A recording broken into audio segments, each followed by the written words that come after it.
सम्पूर्णमा सन्ध्याकालीन नमस्कार। साइन्स विज्ञान युट्युब च्यानल हेरेर बसिराख्नुभएका यहाँहरू सम्पूर्णलाई स्वागत गर्न चाहन्छु। आज म तपाईहरुको अगाडि एउटा यस्तो स्मार्ट सिटी लिएर आएको छु जसले तपाईहरुले भन्ने गरेको बालेन सिटीलाई पनि च्यालेन्ज गर्दैछ। आउनुहोस् एकचोटि परिक्रमा गरौँ।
हाम्रो स्मार्ट सिटीको सबैभन्दा पहिलो प्रोजेक्ट यहाँनिर छ, यो हेल्थ पोस्ट हो।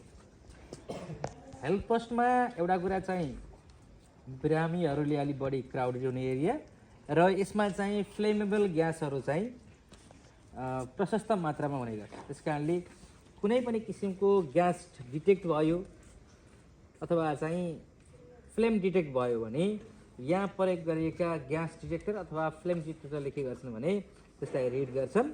रिड गरिसकेपछि यहाँ चाहिँ एउटा वार्निङ लाइट बल्छ, रेड लाइट, र साथसाथै यहाँनिर के बज्छ त भन्दा एउटा बजर राखिएको छ। यो बजर पनि बज्छ र यहाँ भएका मान्छेहरूलाई अलर्ट गराउँछ।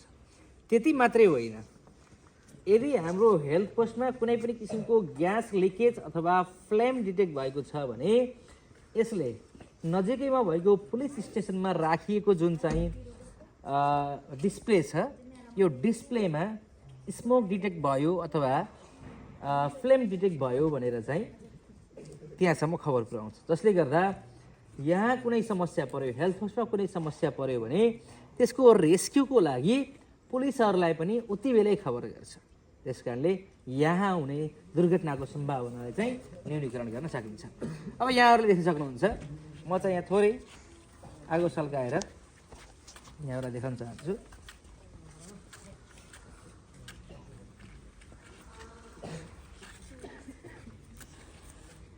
यति बेला यो हाम्रो लाइट जलिरहेको छैन। जब मैले यसलाई चाहिँ यो सेन्सरको नजिक पुऱ्याउँछु त्यसपछि के हुन्छ, लाइट बल्छ। यही बेलामा बजर पनि बजिरहेको छ। हेर्नुहोस् है, नजिक जब फ्लेम पुग्छ त्यसपछि यो रेड वार्निङ लाइट जल्छ।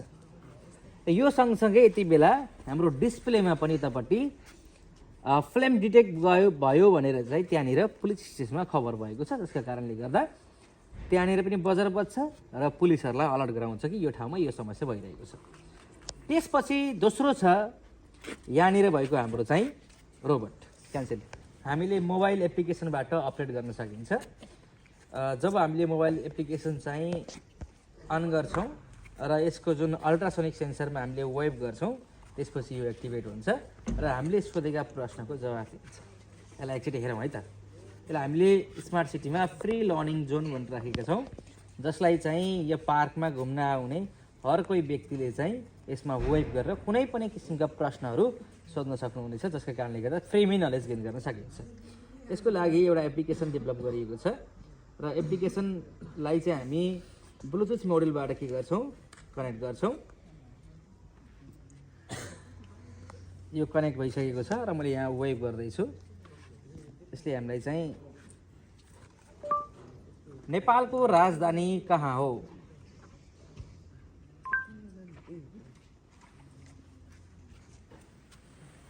काठमाडौँ।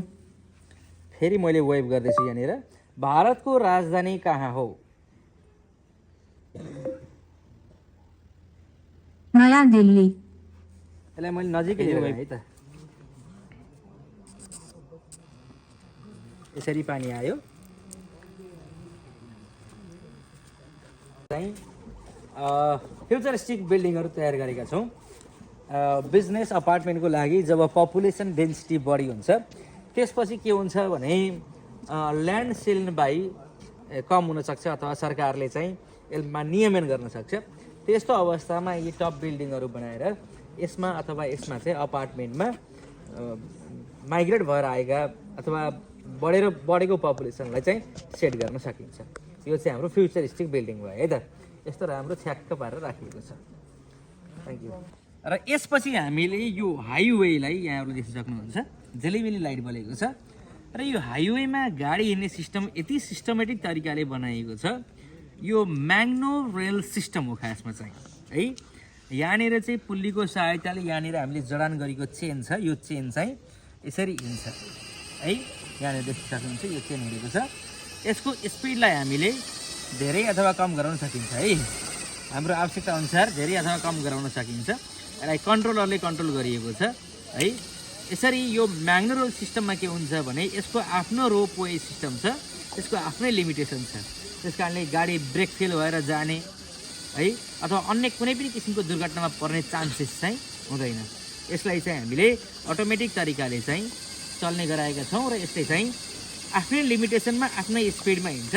यहाँनिर गाडीहरू आउँदैछन्, यहाँहरूले देख्न सक्नुहुन्छ है। गाडीहरू आइरहेका छन्। यसरी गाडी आएको छ। गाडीलाई रोप वेले नै आफै लिएर हिँडिरहेको छ, जसका कारणले गर्दा यो आफ्नै स्पिड आफ्नै सिस्टममा हिँड्ने हुँदा यसमा चाहिँ कुनै पनि किसिमको समस्या रहँदैन र कुनै पनि किसिमको दुर्घटना हुँदैन। यो दुर्घटना रहित बाटो हो। त्यस कारणले हाम्रा स्मार्ट सिटीहरूमा यो कुरालाई चाहिँ एकदमै स्ट्रिक्टली लागू गर्न सकियो भने हाम्रो जुन सडक दुर्घटना छ, सडक दुर्घटनाबाट हुने जुन क्षति छ यसलाई चाहिँ न्यूनीकरण गर्न सकिन्छ। ओके, अब चाहिँ हामी यो स्मार्ट सिटीको नेक्स्ट पार्टमा छौँ, अर्को भागमा छौँ। यहाँनिर चाहिँ एउटा स्कुलको मोडल बनाइएको छ। धेरै विद्यार्थीहरू जमघट हुने ठाउँ हो यो। त्यस कारणले यहाँनिर यदि कुनै पनि किसिमको आगलागी भयो अथवा फ्लेम डिटेक्सन कहीँ कतै भयो भने चाहिँ जब यो सेन्सरले फ्लेमलाई डिटेक्ट गर्छ त्यसपछि यहाँ भएको अटोमेटिक वाटर डिस्पेन्सरले के गर्छ त भन्दा त्यो ठाउँमा पानी पुर्याइदिन्छ आफै। त्यसमा कोही व्यक्ति हुनु परेन। तर हामीले यहाँ चाहिँ के गरेका छौँ भने यो पानीलाई चाहिँ कपमा खसाल्दैछौँ, किनभने हामीले यो पानीलाई आउन दियो भने यसले चाहिँ के गर्छ त भन्दा अन्य ठाउँमा चाहिँ असर पुऱ्याउँछ। त्यस कारणले हामीले कपमा पानीलाई कलेक्सन गर्दैछौँ। एकचोटि हेरौँ है त।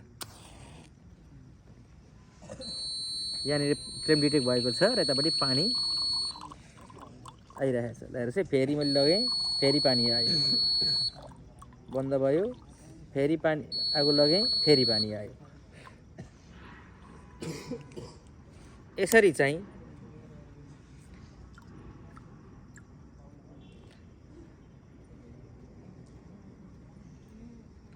यो अटोमेटिक वाटर डिस्पेन्सरले सम्भावित हुन सक्ने दुर्घटनाबाट जोगाउँछ। अर्को चाहिँ यहाँ छ हाम्रो यो स्मार्ट पार्किङ सिस्टम हो। खासमा चाहिँ स्मार्ट पार्किङ सिस्टममा छौँ। यहाँनिर चाहिँ हाम्रो अल्ट्रासोनिक सेन्सर राखिएको छ। यो सेन्सरले कुनै पनि गाडी आउने बेलामा यसरी आउँदै गर्दाखेरि गाडीलाई चाहिँ यसरी चाहिँ यो ओपनिङबाट पास हुन दिन्छ यसरी है। अब हाम्रो पार्किङमा जम्मा 3वटा गाडी मात्रै पार्किङ हुने सिस्टम छ। 3वटा मात्रै हामीले अल्ट्रासोनिक सेन्सरलाई प्रयोग गरेका छौँ। अब यहाँ यसरी हेर्ने हो भने यहाँ एउटा गाडी छ, यहाँ 2टा गाडी भयो र यतापट्टि अर्को एउटा गाडी हो। 3टा गाडी छन्। यति बेला यो डिस्प्लेमा देख्न सक्नुहुन्छ के लेखेको छ यहाँ फुल लेखेको छ भने अब हामीले यताबाट चाहिँ कुनै वस्तु पठायो भने यो गेट खुल्दैन है। यसरी हेर्नुहोस्, यो गेट अब खुल्दैन। र यहाँबाट एउटा गाडीलाई चाहिँ हामी हटायौँ है। अहिले 3टा मध्ये 2टा मात्रै भन्ने देखाएको छ होला। अब यसरी हामीले कुनै पनि वस्तु यहाँबाट ल्यायो भने यसले चाहिँ के गर्न थाल्छ, रिड गर्न थाल्छ र यो अप एन्ड डाउन हुन थाल्छ। जस्तै यहाँनिर यसरी हेर्नुहोस्, अब यहाँ चाहिँ अप एन्ड डाउन दिएको छ। यसले बेरियल खुलाउने काम गर्छ। यसरी चाहिँ हामीले चाहिँ अटोमेटिक सिस्टमलाई राखियो भने यति बेला हाम्रो पार्किङमा 3वटै गाडी छन् है। यहाँले डिस्प्लेमा देख्न सक्नुहुन्छ, सायद त्यहाँ फुल लेखाएको छ होला। यसरी हामीले यो यहाँनिर तपाईँले हाइवे देख्न सक्नुहुन्छ। यहाँनिर यो हाइवे छ। यो हाइवेमा चाहिँ हामीले सेन्सर सिस्टम जडान गरेका छौँ। जब अँध्यारो हुन्छ तब लाइट आफै बल्छ, जब उज्यालो हुन्छ लाइट आफै बन्द हुन्छ। अहिले अँध्यारो छ यतापट्टि, यहाँनिर देख्न सक्नुहुन्छ लाइट जलिरहेको छ। यदि मैले त्यो सेन्सरमा चाहिँ लाइटलाई फल गराएँ भने यो लाइट अटोमेटिक बन्द हुन्छ। यहाँबाट देख्न सक्नुहुन्छ सेन्सरमा लाइट परेको छ, लाइट निभेको छ। मैले लाइट हटाएँ, लाइट आफै बलेको छ। यहाँनिर राखेँ, यो लाइट निभेको छ, लाइट पारिएको छ सेन्सरमा, यसलाई हटाएँ, फेरि लाइट आफै जलेको छ। यसरी अटोमेटिक लाइटलाई जडान गरिएको छ, जसको कारणले गर्दा यदि कसैले निभाउन बिर्स्यो भने अथवा बाल्न बिर्स्यो भने के होला भन्नै परेन। उज्यालो भयो, आफै बन्द भयो, अँध्यारो भयो, आफै जल्यो है। यो सिस्टमलाई देख्न सक्नुहुन्छ। ओके, स्मार्ट सिटीको यो हाइवेबाट भित्री ठाउँहरूमा, भित्री सहरहरूमा पुग्नको लागि, भित्री गाउँहरूमा पुग्नको लागि यहाँनिर चाहिँ एउटा ओभरपास ब्रिज गराइएको छ र यहाँबाट चाहिँ जान सकिन्छ। यहाँनिर एउटा गेट छ है। त्यसपछि हामी यहाँ पुलिस स्टेसनमा आउँछौँ। यो हाम्रो सुरक्षाको केन्द्र हो र यहाँ चाहिँ हामीले यो यतापट्टि मोनिटर राखेका छौँ। यो डिस्प्ले छ हाम्रो। चाहे त्यो स्कुलमा चाहिँ कुनै प्रब्लम होस् अथवा हेल्थ पोस्टमा कुनै पनि किसिमको प्रब्लम होस् अथवा अन्य कुनै ठाउँहरूमा ग्यास लिकेज अथवा फ्लेम डिटेक्ट भएको जुनै कन्डिसन होस्, त्यो केसमा यहाँनिर यो डिस्प्लेमा मजाले के सेन्स भएको भन्ने कुरा देख्न सकिन्छ है। र यहाँ भएका हाम्रा सुरक्षाकर्मीहरूलाई चाहिँ अलर्ट गराउँछ। बजार पनि यहीँनिर बज्छ, जसको कारणले गर्दाखेरि उहाँहरू रेस्क्युको लागि तयार हुन सक्नुहुन्छ है। र यसकै साइडमा एउटा चाहिँ ठुलो बिल्डिङ छ। यो बिल्डिङलाई हामी अपार्टमेन्ट पनि भन्ने गर्छौँ। तर यहाँ चाहिँ यो हामीले बिल्डिङ बनाएको चाहिँ खास उद्देश्य चाहिँ के हो भने हाम्रो यस पुलिस स्टेसनमा काम गर्ने जति पनि सुरक्षाकर्मी ज्यूहरू हुनुहुन्छ उहाँहरूका लागि बनाइएको यो अपार्टमेन्ट हो है। यो अपार्टमेन्टका दुईवटा चाहिँ पर्पोजलले यसलाई भन्न सकिन्छ। एउटा कुरा चाहिँ यतापट्टि काम गर्नेहरू यहाँ पनि बस्न सक्नुहुन्छ, अथवा पपुलेसन डेन्सिटी बढी भयो, ल्यान्ड किन्न सक्ने ठाउँ भएन भने पछि चाहिँ हाम्रो जुन फ्ल्याट सिस्टममा गएर फ्ल्याट किनेर बस्ने सिस्टम हुन्छ त्यसको लागि पनि यसलाई प्रयोग गर्न सकिन्छ। र यहाँहरूलाई यो ओभरअल प्रोजेक्ट कस्तो लाग्यो, जस्तो लाग्यो त्यस्तै सुझाव सल्लाह र प्रतिक्रिया दिन नबिर्सनुहोला। धन्यवाद, नमस्कार।